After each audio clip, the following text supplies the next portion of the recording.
การให้กำลังใจตัวเองในทุกๆมื้อถึงว่าเมื่อวานเราจะเจอศึกหนักมาหลายสมัยคือ3วิธีง่ายๆที่เขามักเฮ็ดประจำก็คือเรื่องทำอิฐ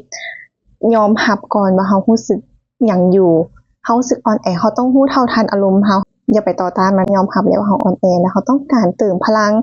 อ่านหนังสือหรืออาจจะกิน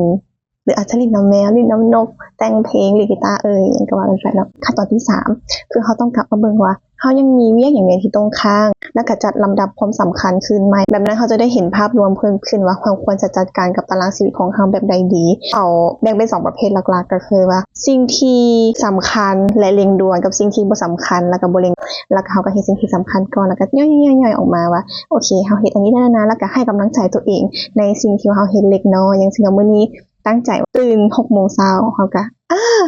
เราก็ตื่นได้ 6:00 นนะหรือบางทีเราอาจจะบ่ตื่นแต่ว่ามันเป็นการเราตั้งใจตั้งโมงปลุกบางทีจะตื่นแต่เราอาจบ่ได้ตื่นโมงนั้นแต่เรารู้เมื่อแล้วแต่เรานอนต่อเราก็ยังให้กำลังใจตัวเองว่าโอ้อย่างน้อยเราก็รู้สึกตัวในตอน 6:00 นก็คือให้กำลังใจเล็กๆน้อยๆยินดีกับสิ่งที่เกิดและที่สำคัญที่สุดก็คือเขามักฟังเสียงขอบใจยามเช้าใน YouTube อาจจะฟังไปนำแล้วก็กินข้าวเช้าไปนำอาจจะอาบน้ำไปนำเขียนขอบใจในทุกมื้ออย่างน้อยก็คือมื้อละ5เรื่องมื้อใดที่เขาลืมเขียนเขาก็จะกลับมาเขียนให้หมดเลยนั่นคือเป็นทริคเล็กๆน้อยๆไปว่ายังบ่เคยเห็นเนาะลองเบิ่งลองเปลี่ยนบรรยากาศลองเปลี่ยนความคิดตัวเองแล้วก็มาเข้าร่วมกับสมาคมการรักษาจิตใจให้เป็นประกายให้สดใสขึ้นมาทางภายนอก